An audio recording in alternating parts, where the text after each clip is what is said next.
Good morning everybody. बच्चों, मैं बबीता सिन्हा आज आप लोगों को संस्कृत व्याकरण पढ़ाने जा रही हूँ। संस्कृत भाषा जो होती है वो बिल्कुल सरल एवं सहज भाषा होती है। बच्चों ध्यान दीजिएगा। प्रत्यय आज मैं आप लोगों को पढ़ाने जा रही हूँ। सबसे पहले जानेंगे कि प्रत्यय किसे कहते हैं।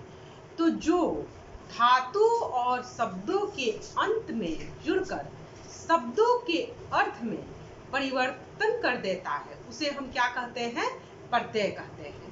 प्रत्यय के बेटा अनेक भेद होते हैं, लेकिन आज हम पढ़ेंगे स्त्री प्रत्यय। देखिए, सबसे पहले हम लोग जो सबसे आसान सबसे सरल प्रत्यय है वही हम पढ़ेंगे। इससे आपका क्या होगा? शब्दों का विकास होगा, आपको बनाने में आराम होगा और आप क्या कीजिएगा कि आपको पढ़ने में रुचि आएगी। तो बच्चों ध्यान दीजिएगा कि स्त्री प्रत्यय किसे कहते हैं। तो जो पुल्लिंग शब्दों के अंत में लगकर शब्दों को क्या करता है? स्त्रीलिंग बना देता है, उसे हम क्या कहते हैं? स्त्री प्रत्यय कहते हैं। बच्चों अब ध्यान दीजिएगा कि स्त्री प्रत्यय के कितने भेद होते हैं। तो स्त्री प्रत्यय के दो भेद होते हैं। पहला होता है आपका टाप प्रत्यय और दूसरा होता है आपका डीप प्रत्यय। बच्चों ध्यान दीजिएगा कि टाप प्रत्यय क्या है। तो देखिए, आप देखते हैं कि अज जो टाप लिखा है, तो क्या हुआ? मैं आपको शुरू में ही बताई हूं कि स्त्री प्रत्यय क्या करता है? पुल्लिंग शब्दों से शब्द को स्त्रीलिंग में बदल देता है। तो बच्चों टाप का अर्थ होता है आ। टाप का अर्थ क्या होता है? आ। बिल्कुल याद रखिएगा, जिस शब्द के अंत में आ की मात्रा हो और वह शब्द पुल्लिंग से स्त्रीलिंग में बना हो, वह कौन सा प्रत्यय है बेटा? वह टाप प्रत्यय है। जैसे मान लीजिए अज जोड़ टाप, तो टाप का अर्थ क्या बताए हैं? आ। तो हम क्या लगा देंगे? आ की मात्रा लगा देंगे, यानी टाप का अर्थ होता है आ, तो अजा हो जाएगा।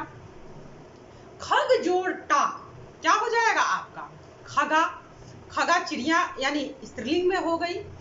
आपका पहले मैं बताई थी अज मीन्स बकरा और अजा मीन्स बकरी। तो आपका क्या हुआ? पुल्लिंग शब्द से आपका स्त्रीलिंग में बन गया बालक जोड़ टा। अब ध्यान दीजिए बेटा, बालक जोड़ टा, अंत में आ की मात्रा आएगी, लेकिन क्या बनेगा? बालक का स्त्रीलिंग शब्द क्या होता है? तो बालिका। बालिका होता है ना, तो क्या लगेगा आपका? बालिका होगा। तो हम क्या लिखेंगे? बालक जो टाप रहेगा तो बालिका। और बालिका का यदि देगा कि प्रकृति प्रत्यय करे, तो कैसे बेटा कीजिएगा? क्या कीजिएगा? सबसे पहले बालिका का पुल्लिंग शब्द देखिएगा कि क्या होता है पुल्लिंग शब्द। तो बालक लिखिएगा और बालक लिखकर आप प्लस आ की मात्रा है अंत में, तो टाप लिखिएगा। ठीक है, तो यही आपका क्या है? स्त्री प्रत्यय है। यानी किसी भी शब्दों के अंत में लगकर वह क्या करता है? पुल्लिंग शब्दों के अंत में ही लगता है। अब टाप प्रत्यय किसी शब्द में नहीं लगता है। किस शब्द में लगता है? पुल्लिंग शब्द में। और पुल्लिंग शब्दों में लगकर वह शब्द को क्या कर देता है? स्त्रीलिंग बना देता है। बिल्कुल है ना आसान बाबू। अब देखिए, दूसरा है आपका डीप प्रत्यय। डीप का अर्थ क्या होता है? बड़ी ई की मात्रा। ये भी क्या करता है? किसी भी पुल्लिंग शब्दों में लगकर और क्या करता है? शब्दों को स्त्रीलिंग बना देता है। समझ में आ गया? लेकिन शब्दों के अंत में क्या रहेगा? ई की मात्रा रहेगी। जैसे मान लीजिए आप क्या लिखे हैं? मित्र जोड़ डीप। तो मित्र जोड़ डीप क्या होगा? स्त्रीलिंग शब्द क्या हो जाएगा? मैत्री। त्र में बड़ी की मात्रा आई ना। कार्य आपका कर्ता।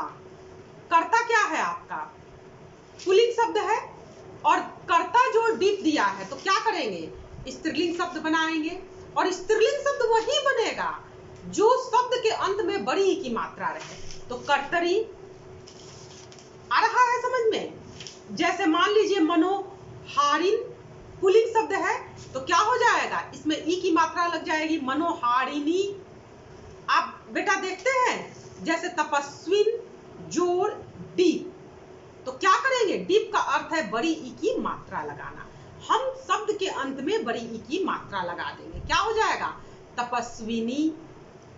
तो यही बेटा क्या है आपका, ये डीप प्रत्यय है।